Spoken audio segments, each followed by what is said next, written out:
வணக்கம். எட்டி டாக்ஸில் என்ன செய்தியை பார்க்க போகிறோன்னு கேட்டிங்கன்னா, அதிமுகவிலிருந்து ஓட்டம் பிடிச்ச ஓடுகாலிகளுக்கு ஆப்பு. சபாநாயகரை நீதிமன்றத்துக்கு அழைத்த எடப்பாடி பழனிசாமி. அது மட்டும் இல்லை, நம்முடைய தொழில்துறை அமைச்சர் கீர்த்தனா அவர்களை எதிர்க்கட்சிகள் ரவுண்டு கட்டி அடிக்கிறாங்க. இன்னைக்கு தொழில் முதலீட்டாளர் மாநாடு நடக்குதுங்க. உங்களுக்கு தெரியுமா? நம்ம முதலமைச்சர் ஐயா அவர்கள் இந்த வீடியோ பேசுகின்ற போது தொடங்கி வைத்து உரையாற்றி கொண்டு இருக்கின்றார். ஆனால் அந்த தொழில்துறை அமைச்சரை எதற்காக ரவுண்டு கட்டி அடிக்கணும் அப்படின்ற விஷயத்தையும் நம்ம சேர்த்து பார்க்கணும். அதையெல்லாம் தாண்டி சட்டம் ஒழுங்கு எப்படி இருக்குது தமிழ்நாட்டில்? ஏன்னா மீண்டும் எல்லா மக்களும் கவலைக்குரிய நிலையில் பேசியிருக்காங்களே.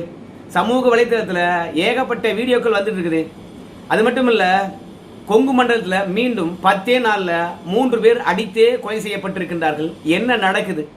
ஸோ எல்லாவற்றையும் விரிவாக பார்க்கறதுக்கு முன்பாக இந்த ஃபோட்டோவை நீங்கள் பார்க்கணும். இந்த ஃபோட்டோவில் அப்படி என்ன இருக்குதுன்னு கேட்குறீங்களா? யாரோ ஒருத்தர் எலும்பு துண்டை வச்சுட்டு இருக்காங்க. இந்த ஃபோட்டோவில் என்ன செய்தி இருக்குது அப்படின்னு சொல்லிட்டு கேட்பீங்க.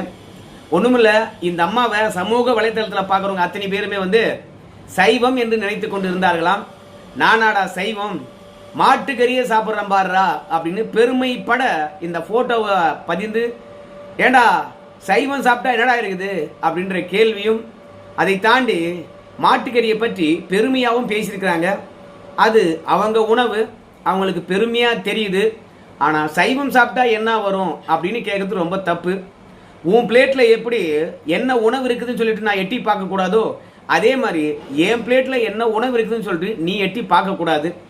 நீ இந்த கேள்வியை என்ன கேட்பதை விட யாரை கேட்கலாம் தெரியுமா? நம்ம அண்ணாத்த திருமாவளவன்கிட்ட கேட்கலாம். ஏன் தெரியுமா?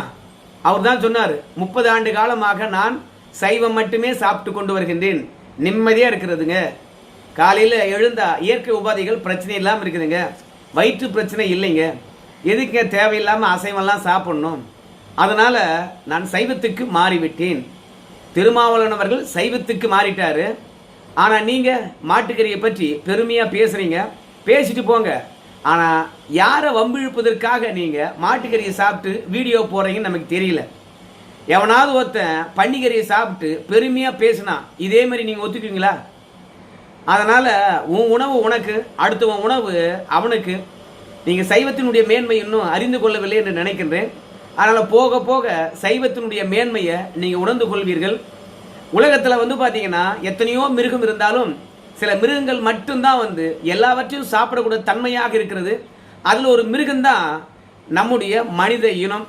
ஸோ அது சைவமும் சாப்பிடும், அசைவமும் சாப்பிடும். அதற்கான உடல் அமைப்பு தான் மனிதன் பெற்றிருக்கின்றான். ஆனால் எது உடம்புக்கு நல்லது? இப்போது அசைவம் சாப்பிடுவது சில சத்துக்கள் உடம்புக்கு கிடைக்கும். ஆனால் பிரதான உணவு எதுவாக இருந்தால் உடலுக்கு நல்லதாக இருக்கும், நீண்ட ஆரோக்கியத்தை தரும், அதை சிந்திக்கணும். ஆனால் கடந்த காலங்களில் எங்கள் ஊர் பக்கம்லாம் போனோம்னா நிறைய இடத்துல பன்னிக்கறி கடைகளாக பார்ப்பேன்.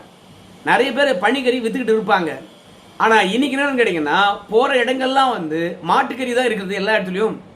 ஒரு இடத்துல நேற்று கூட நான் போயிட்டு வரும்போது பார்த்தேன், மாட்டுக்கறி கிலோ 440 ரூபா போட்டாங்க. ஏகப்பட்ட டிமாண்டு போல் இருக்குது. அதுக்கு நல்ல விஷயம், உணவில் பெரிய மாற்றங்கள் வந்திருக்குது. ஆனால் அந்த மாற்றங்கள் உடலுக்கு எந்த விதமான உபாதையும் ஏற்படுத்தாமல் இருக்கணும். அளவோடு சாப்பிடுங்க. ஆனால் எந்த உணவையும் குறைத்து பேசாதீங்க, எந்த உணவையும் பெருமைப்பட பேசாதீங்க. ஏன் தெரியுமா? இப்படி பெருமைப்பட பேசுறதுனால கொலஸ்ட்ரால் உள்ளவன், பிபி உள்ளவன் மாட்டுக்கறி சாப்பிட்டா ரொம்ப நல்லதுன்னு சொல்லிட்டு போய் சாப்பிடுவான். அவனுக்கு பெரிய பிரச்சனை வரும். பித்த உடம்புக்காரங்கெல்லாம் மாட்டுக்கறி சாப்பிடக்கூடாது. உடல் உஷ்ணமாக இருக்கிறவங்கெல்லாம் மாட்டுக்கறி சாப்பிடக்கூடாது. அப்படி இருக்கும்போது மாட்டுக்கறியுடைய பெருமையை இவ்வளோ பெருசாக பேசி ரீல்ஸ் விட வேண்டியது கிடையாது. நானும் பார்க்குறேன் சமூக வலைத்தளத்தில் இந்த மாட்டுக்கறியை பற்றி பெருமையாக பேசுகிறதே வாடிக்கையாக போச்சு. பேசுங்க. ஆனால் உடல் உபாதை வருகின்ற பொழுது தேவையில்லாமல் இதெல்லாம் துண்ணும்டா அப்படின்ற எண்ணம் உங்களுக்கே வரும். அனுபவம் தானே சிறந்த பாடம். அதனால் திருமாவளவனுக்கு கொஞ்சம் இந்த கிளாஸ் எடுத்தால் நல்லா இருக்கும். ஏனே நீங்கள் சைவமாக மாறினீங்க? நம்மெல்லாம் அசைவமாக தானே இருந்தோம், எதுக்குன்னா சைவமாக மாறினீங்க? அதனால் மீண்டும் மாட்டுக்கறி சாப்பிடுங்கண்ணே அப்படின்னு சொல்லிட்டு அவர்கிட்ட போய் சொல்லுங்க. மேடையில் பேசும்போது சொல்லுவார், நம்ம ஜாதிக்காரன் 4 எலும்பை நறுக்குன்னு கடிச்சாதான் சாப்பிட்ட மாதிரியே இருக்குன்னு சொல்லுவார். ஆனால் அவர் கடிப்பாரான்னு கேட்டு பாருங்க, கடிக்கவே மாட்டார். அதனால் இந்த ரீல்ஸ் போகிறதெல்லாம் உங்களுடைய வழக்கமாக இருக்கலாம், உங்களுடைய ஃபாலோவர்ஸ்க்காக இருக்கலாம். ஆனால் அடுத்தவன் சாப்பிட்றத குறை சொல்லாதீங்கோ அப்படின்னு தான் என்னுடைய எண்ணம். இந்த சுபவீர பாண்டியன்லாம் வந்து பார்த்தீங்கன்னா எப்போ பார்த்தாலும் பேசுவான்.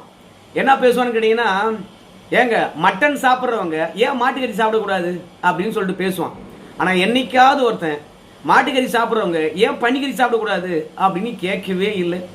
ஸோ மொத்தத்தில் இந்த மோனோஃபோலியா இருக்குல்ல, ஒரு விஷயம் மட்டும்தான் சரியானது, இன்னும் சில விஷயங்கள் தவறானது என்று கற்பிக்கிறாங்க தெரியுமா? அந்த மாதிரி மனநிலை எப்போ தான் நம்ம தமிழர்கிட்ட மாறும்னு தெரியல.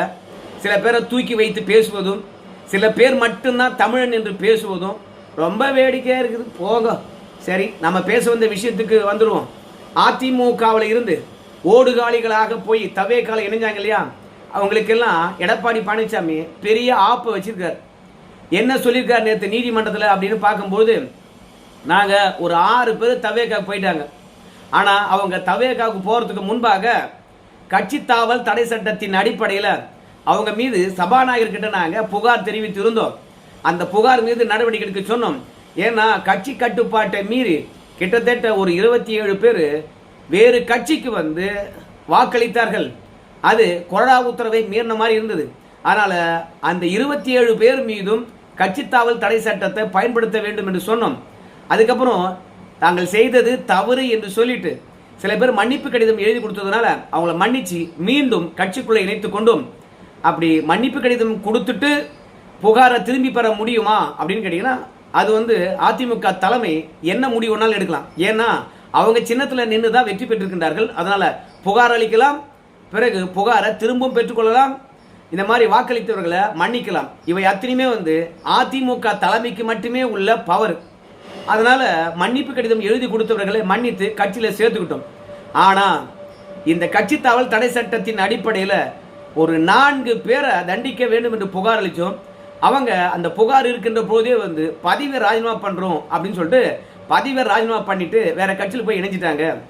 தகுதி நீக்க நடவடிக்கை அவங்க மீது பாயும் என்று அறிந்து கொண்டுதான் அவங்க எம்எல்ஏ பதவியை ராஜினாமா பண்ணியிருக்கிறாங்க. அதனால முதல் புகாரை தான் வந்து சபாநாயகர் எடுத்து விசாரித்திருக்கணும். அதே மாதிரி ராஜினாமா பண்றாங்கன்னா சபாநாயகரை பொறுத்த வரைக்கும் எதற்காக ராஜினாமா பண்றீங்க அப்படின்னு சொல்லிட்டு விசாரித்திருக்க வேண்டும். ஒன்று, ராஜினாமா பண்றவங்க கிட்டையும் கருத்து கேட்கணும். இரண்டாவது, அதிமுக கொறடா கிட்டையும் கருத்து கேட்கணும். மூன்றாவது, எடப்பாடி பழனிசாமி கிட்டையும் கருத்து கேட்டிருக்கணும். ஆனால் முழுமையாக விசாரிக்காமல் அவங்க கொடுத்த ராஜினாமா கடிதத்தை ஏற்றது சட்டப்படி தவறு. முதல்ல ராஜினாமா கடிதத்தை கொடுக்குறாங்கன்னா இவங்க மீது வேற ஏதாவது ஒரு குற்றச்சாட்டு இருக்கிறதா, புகார்கள் இருக்கிறதா, அந்த புகாருக்கும் இப்போ ராஜினாமா பண்ணுறாங்களே அவங்களுக்கும் ஏதாவது பிரச்சனை ஏற்படுத்துமா? ஸோ அந்த புகார் இருக்கின்ற போது ராஜினாமா பண்ணலாமா? சட்டம் என்ன சொல்லுது? அதே மாதிரி சட்டப்பேரவையில் இருக்கக்கூடிய நம்முடைய சபாநாயகருக்கு இவங்க ராஜினாமா பண்ணாங்கன்னா இந்த மாதிரி புகார் இருக்கின்ற போது ராஜினாமாவை வாங்கலாமா வாங்கக்கூடாதா? சட்டமன்றத்தினுடைய சட்ட விதிகள் எல்லாவற்றையும் சபாநாயகர் ஆராய்ந்திருக்கணும். ஆனால் அப்படி ஒன்று ஆராய்ந்ததா தெரியல. முதல் புகாரை விசாரிக்காம ரெண்டாவது ராஜினாமா பண்றாங்க, அதையே ஏற்றுக்கொண்டார். அதனால சட்டவிரோதமாக செயல்பட்டு இருக்கக்கூடிய சபாநாயகர் நீதிமன்றத்தில் வந்து விளக்கம் அளிக்க வேண்டும். எந்த ஒரு கருணையும் காட்டக்கூடாது, எந்த ஒரு சலுகையும் சபாநாயகர் காட்டக்கூடாது. அவர் 6 எம்எல்ஏக்களுடைய ராஜினாமா கடிதத்தை ஏற்றுக்கொண்டிருக்கின்றார். அவங்க மீது வந்து சட்ட ஒழுங்கு நடவடிக்கை கட்சித்தாவல் தடை சட்டத்தின்படி எடுக்கப்பட வேண்டும் என்று நாங்கள் புகார் அளித்திருக்கின்றோம். அப்படி இருக்கும்போது சபாநாயகர் எந்த அதிகாரத்தில் அவருடைய ராஜினாமாவை ஏற்றாரு?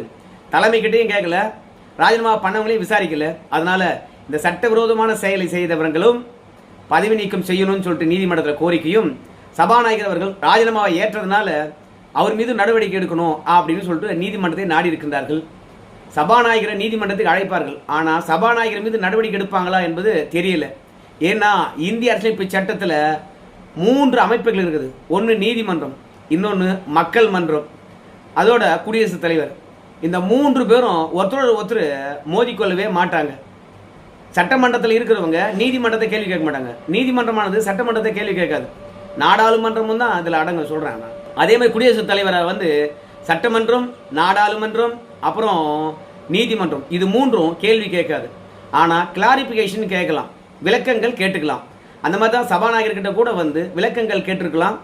ஆனால் ஒருபோதும் சரி சபாநாயகரை பொறுத்த வரைக்கும் நீதிமன்றத்துக்கு விளக்கம் அளிக்காம அவங்களுடைய ராஜினாமா ஏற்றதுனால, சட்ட விரோதமாக அந்த ராஜினாமா ஏற்றிருப்பதனால நீதிமன்றத்துக்கு வந்து பதிலளிக்கட்டுங்க, தயவு செய்து சலுகை தந்து விடாதீர்கள், அதாவது சபாநாயகரை பொறுத்த வரைக்கும் அவங்க வழக்கறிஞர் மூலமாக நீதிமன்றத்தில் பதிலளிப்பதோ இல்லை அரசாங்கத்தின் சார்பில் பதிலளிப்பதோ கூடாது. நம்முடைய சபாநாயகரை நேரடியாக வந்து கூப்பிட்டு விசாரிக்கணும். ஏன்னா அவர் சட்டத்தை மீறி இருக்கிறாரு. ஸோ கிட்டத்தட்ட 6 பேர் வந்து அணித்தாவி இருக்கின்றார்கள். அந்த 6 பேர் மீது வழக்கு இருப்பதனால இடைத்தேர்தல் நடக்காது. 1. 2வது, அவங்க கட்சி தாவல் தடை சட்டம் தான் முதல்ல வந்து அப்ளை ஆகுதா இல்லையான்னு சபாநாயகர் பார்த்துக்கணும். அதை பார்க்காததுனால இப்போ நீதிமன்றமானது ஒரு முடிவெடுக்கும். அந்த முடிவு முதல்ல தந்த புகாருக்கு என்ன முடிவெடுத்தீங்க பதில் சொல்லுங்க அப்படின்னு கேட்பாங்க. அப்போ தான் சபாநாயகர் முடிப்பார். முதல் மனுக்கு வந்து நான் எந்தவித முடிவும் எடுக்கல, நான் சட்டமன்ற உறுப்பினர்கள் மீது என்ன முடிவெடுக்க வேண்டும் என்று நீதிமன்றம் எனக்கு ஆணையிட முடியாது, அதே மாதிரி எந்த புகாரை எப்போ எடுக்கணும் என்பது என்னுடைய விருப்பம் தான் அப்படின்லாம் கப்ஸா விடுவார். சட்டத்தை மீறிய ஆட்கள் இங்கே யாருமே கிடையாது, சட்டத்துக்கு உட்பட்டவங்க தான் எல்லாருமே வந்து. அதனால் நீதிமன்றமானது கடந்த காலங்களில் வந்து ஆளுநர் விஷயத்திலும் சரி சட்டமன்ற விஷயத்திலும் சரி தலையிடாமல் இருந்தாங்க. அது சபாநாயகருடைய அதிகாரத்துக்கு உட்பட்டது அப்படின்னு சொல்லிட்டு அறிவுறுத்தல் மட்டும் செய்வாங்க. ஆனால் இப்போ அப்படி கிடையாது. ஆளுநருக்கு எதிராகவும் நீதிமன்றத்தில் வழக்குகள் நடைபெறுகிறது. ஆளுநருடைய வேலையை நீதிமன்றமே பல இடங்களில் செய்திருக்கிறது.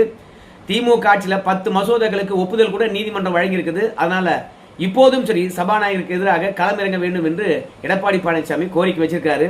இதெல்லாம் ஒரு புறம் இருக்க, நம்முடைய தொழில்துறை அமைச்சருக்கு அடிப்படை நாலேஜே இல்லை அப்படின்னு சொல்கிறாங்க. ஏன்னா சட்டமன்றத்தில் நம்முடைய தொழில்துறை அமைச்சர் பேசுகின்ற போது என்ன சொன்னாராம், எங்கள் கர்நாடகாவில் வந்து பார்த்தீங்கன்னா விமான நிலையம் எங்கே அமைக்கிறாங்க, அதே மாதிரி ஆந்திராவில் எங்கே விமான நிலையம் அமைக்கிறாங்க, வாட்ஸ்அப்பில் வந்ததெல்லாம் பார்த்துக்கிட்டு தேவையில்லாமல் ஒரு பொருளையை தமிழ்நாட்டில் கலப்புறீங்களே அப்படின்னு சொல்லிட்டாங்களாம்.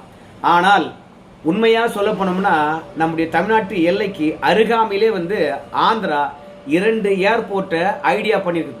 ஒன்று சீகாகுளம், 2வது அமராவதி, 3வது குப்பம். மொத்தம் 3 இன்டர்நேஷ்னல் ஏர்போர்ட்டுக்கு 5000 கோடிக்கு மேலே நிதியை ஆந்திரா ஒதுக்கியிருக்கு. அதே மாதிரி கர்நாடகா நம்ம ஓசூரில் வந்து பார்த்தீங்கன்னா ஒரு விமான நிலையம் வேணும் அப்படின்னு சொன்னாங்க. ஓசூரில் விமான நிலையம் தொடங்கணும்னா 150 கிலோமீட்டருக்கு அண்ணாண்ட ஒரு விமான நிலையம் இருக்கக்கூடாது அப்படின்னு சொல்லிட்டு மத்திய அரசாங்கம் சொல்லிச்சு. அப்படி பார்க்கும்போது பெங்களூரில் வந்து பார்த்தீங்கன்னா ஒரு சர்வதேச விமான நிலையம் இருக்குது. அதனால் ஓசூர் விமான நிலையமாக மாற்ற முடியாதுன்னு சொல்லிட்டாங்க.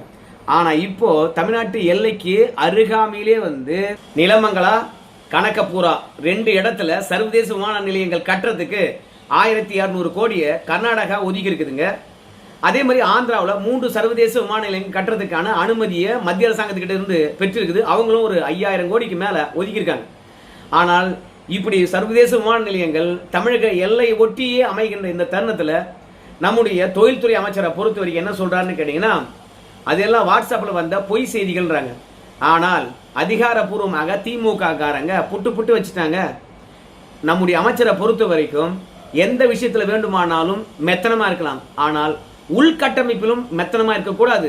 2வது தொழில் வாய்ப்புகளை அடுத்த மாநிலத்துக்கு போகின்ற போது தடுத்து நிறுத்தாமல் இருக்கக்கூடாது.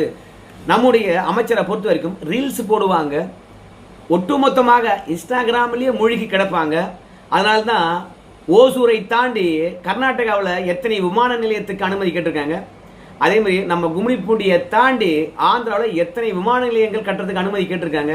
இதை பற்றியெல்லாம் அடிப்படை அறிவே இல்லாமல் ஒரு கிராஸ் செக் பண்ணாமல் அவங்ககிட்ட பிஏ இருக்காங்க, செயலாளர் இருக்கிறாங்க, இல்லை ஏற்கனவே வந்து பார்த்தீங்கன்னா பல ஆட்சியில் தொழில்துறை அமைச்சகத்துக்கு ஆலோசகராக பல பேர் இருந்தாங்க. அவங்கெல்லாம் வந்து கீர்த்தனாவுடன் தான் இருக்கிறாங்க. அவங்ககிட்டயாவது கேட்டிருக்கலாம் ஆந்திராவிலும் கர்நாடகாவிலும் சர்வதேச விமான நிலையம் கட்டுறாங்களா இல்லையான்னு. ஆனால் எந்த ஒரு அடிப்படை அறிவும் இல்லாமல் நம்ம கீர்த்தனா அவர்கள் வந்து வாட்ஸ்அப்பில் வந்ததெல்லாம் வச்சுக்கிட்டு எந்தவித ஆதாரமும் இல்லாமல் அங்கே வந்து விமான நிலையம் கட்டுறாங்க, இங்கே வந்து விமான நிலையம் கட்டுறீங்க, ஏன் பரந்தூர் விமான நிலையம் வேணான்னு சொல்லிட்டீங்க அப்படின்னு பொய்யெல்லாம் சொல்லாதீங்க, ஆதாரம் இருந்தால் சொல்லுங்க அப்படின்னாங்க. திமுக காரங்க ஆந்திராவில் எத்தனை சர்வதேச விமான நிலையங்கள், கர்நாடகாவில் எத்தனை சர்வதேச விமான நிலையங்கள் கட்டுறாங்க அப்படின்னு போட்டு உடச்சிட்டாங்க. இப்போ அமைச்சர் தொழில்துறைக்கு தகுதியானவரா தகுதியற்றவரா நீங்கள் தான் பதில் சொல்லணும். 2வது கொங்கு மண்டலத்தில் மீண்டும் வெட்டுக்குத்துக்கள் அதிகம். ஏற்கனவே வந்து உங்கள் எல்லாருக்கும் தெரியும் அமுதனுடைய பிரச்சனையானது பூகம்பமாக வெடிச்சு கொண்டு இருக்கிறது.